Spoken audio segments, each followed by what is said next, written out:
반갑습니다. 김태현입니다. 우리 세컨드 라이프 우리 구독자 여러분, 오늘이 이제 6월 7일, 어제가 빨간 날이었죠. 그러다 보니까 오늘 월요일 같기도 하고 좀 그랬던 기분이 듭니다. 저희 와이프가 이제 제가 유튜브 하는 거 보더니 지금도 저기 옆에 방에서 지금 슈카월드 보고 계신데, 저도 슈카월드처럼 좀 이렇게 빵빵 터지는 거를 좀 기대하는데 유튜브가 이게 쉽지가 않은 것 같아요. 그래서 여러분들도 유튜브 혹시 하고 싶으신 분 계시겠지만 좀 준비를 많이 하셔야 될 것 같습니다. 그래서 특히 좀 젊은 직원들이 보니까 유튜브 젊은 사람들 잘 하시더라고요. 어쩔 수 없습니다. 슈카월드 또 뭐 나이가 그렇게 적진 않지만 그래도 재밌게 하는데 저도 나름 좀 재밌게 하기 위해서 노력을 하겠습니다. 오늘은 이제 제가 이제 그동안 이제 스스로 답을 찾는 아이라고 이제 이 책을 제가 지금 신간이 나왔죠. 그래가지고 제가 계속 읽어드리는 것을 이제 하고 있는데, 오늘 이제 서로 설명하기, 이제 학습 효과를 18배로 높이는 방법이죠. 우리는 보통 이제 친구랑 잡담하지 말고 공부에 집중해 이러는데, 이제 친구가 모르는 게 있으면 내가 알려줘 이런 식으로 이제 유대인들은 서로 설명하는 거 이런 거를 많이 이제 권장하죠. 그러고 보면은 이제 저희 때도 저도 30년 전에 입시를 치렀지만 그때는 사실은 각자 공부했죠. 우리나라 입시제도가 사실은 혼자 공부하고 혼자 독서실에서 고시 통해서 약간 이런 게 익숙해져 있잖아요. 근데 유대인들은 이제 주로 이제 설명하면서 이제 상대방한테 하부릇하죠. 설명하듯이 하는 게 이제 지식을 점점 더 확대 재생산되는데, 어쩌면 다른 사람과 이제 화학적 결합을 하는 거죠. 그런 장점이 있고, 그래서 이제 그런 이야기를 하는데, 이제 제 책에서 이제 이 부분은 아이들 학습 효과를 높이려고 하는 마음은 대학교 연구자뿐만 아니라 우리 부모의 지상 과제일 것입니다.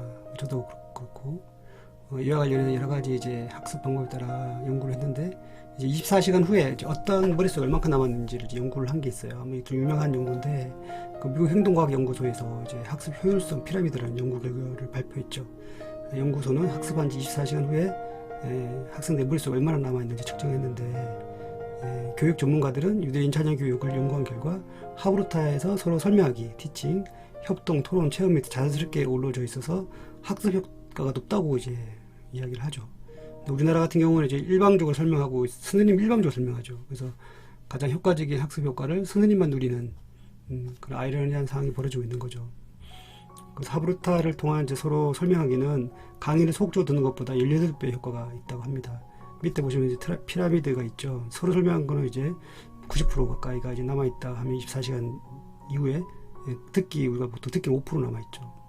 그 다음에 읽기는 10%, 시청각 수업은 20%, 시범 강의를 보는 게 30%, 집단 토익 50%, 실제로 해보는 게 75%, 이제 다른 사람 설명하는 게 95%. 그러니까 이제 남한테 설명하는 순간 이제 뭔가 이제 지식이 이제 정리가 되는 거죠. 보면은 유대인에게는 서로 설명하기가 이제 일상이죠. 우리도 흔히 선생님께 배운 것이 이해되지 않으면 이제 쉬는 시간에 친구한테 물어보곤 하는데, 그러면 이제 훨씬 더 이해가 잘 되는 경우가 있죠. 그러니까 선생님한테 배우는 것과 나와 비슷한 연령과 사고를 지닌 친구한테 배우는 게 훨씬 더 효과적이죠. 어떻게 보면 이제 공부 잘하는 친구가 설명을 하잖아요. 잘 모르는 친구들을 이제 물어보게 되는데, 그럼 실질적으로 공부 잘하는 친구가 훨씬 더 설명하면서 훨씬 더 이제 머릿속에 정리가 되면서 또 계속 공부를 더 잘하게 되는 거죠. 그러니까 어떻게 보면 약간 아이러니하긴 한데, 그래서 하브루타의 근본은 이제 뛰어난 재능을 일찍부터 갈고 닦게 하는 거죠. 하브루타는. 이런 효과를 산술적으로 대입해보면 우리 유대인 학생들이 1시간 토론하고 서로 설명을 통해 이해할 때 우리나라 18시간을 공부해야 하는 거죠. 그래서 일방적인 강의와 서로 설명하기 차이는 이제 뚜렷하게 나타나는 거죠. 그리고 일방적으로 생각하는 것을 이제 인지라고 하는데, 근데 이제 이 인지를 바라보는 눈, 이렇게 메타인지라는 게 있죠. 그래서 나의 사고 능력을 객관적으로 들어보다 보는 메타인지는 내가 아는 것과 안다고 착각하는 것을 파악하는 능력이죠. 이는 소크라테스가 말했듯이 너 자신을 알라, 너 자신을 아는 것이죠. 그럼 어떻게 하면 이제 메타인지의 힘을 상승시킬 수 있을까? 이런 설명의 해답이 있는데, 설명해보면 내가 아는 것과 모르는 것이 구분이 명확해지는 거죠. 그리고 내가 알고 있는 지식의 인과관계, 즉 오린과 결과가 자연스럽게 머릿속에 정리가 되는 거죠. 우리가 이제 학부모들이 이제 애기들 혼낼 때도 엄마가 이렇게 했지, 아빠가 말했지, 막 얘기하다가 이제 하나, 이거 둘 이렇게 얘기하다 보면 이제 애한테 한 게 이제 정리가 되잖아요. 혼내다 보면 이제 이런 것도 약간 보면 내가 말을 하면서 이제 정리가 머릿속 정리가 되는 거죠. 그래서 듣기만 하면 집어넣는 것과 달리 말로 설명하면 내가 아는 것과 모르는 것, 그 필요한 것과 필요 없는 것 생각이 정리되는 걸 느끼게 되면 이것이 메타인지가 작동하게 되는 거죠. 그 미국 컬럼비아 대학교 이제 심리학과 리사손 교수가 이제 혼자 공부하더라도 셀프 테스트를 통해 메타인지를 높일 수 있다고 이제 말했는데, 그 예로 이제 한 고등학교 1학년 전교 1등 학습 습관을 들었어요. 저도 이거 EBS에서 어디 다큐멘터리인가에서 봤어요. 근데 이 학생은 자신이 수업 시간에 필기한 것을 지우고 시험 문제를 푸는 것처럼 답을 적어보는 걸 반복하더라고요. 그래서 리사송 교수는 과거에 수많은 학습 방법을 써보았으나 지금 이 방법이 가장 효과적이라고, 그러니까 이 학생이 이제 그렇게 풀었는데, 그래서 교수는 이 학생처럼 풀고 지우고 다시 푸는 과정을 반복하며 수업 듣는 시간 들은 내용을 제대로 이해했는지, 내가 안다고 착각한 것은 없는지 확인하면서 스스로 메타인지를 높일 수 있다고 말했죠. 저도 근데 그 아이가 뭐 저기 하나군가 뭐 무슨 고등학교인지 모르겠어요. 그래서 거기서 1등하는 친구가 하여튼 1등하는 친구인데, 그 친구가 이제 시험 문제를 이제 그 복기를 하는 거죠. 우리가 바둑을 두면 복기해야 되지. 그래서 이렇게 풀었다가 학교 수업도 마찬가지예요. 그렇게 풀었다가 지웠다가 다시 풀었다가 지웠다가 이거 반복하더라고요.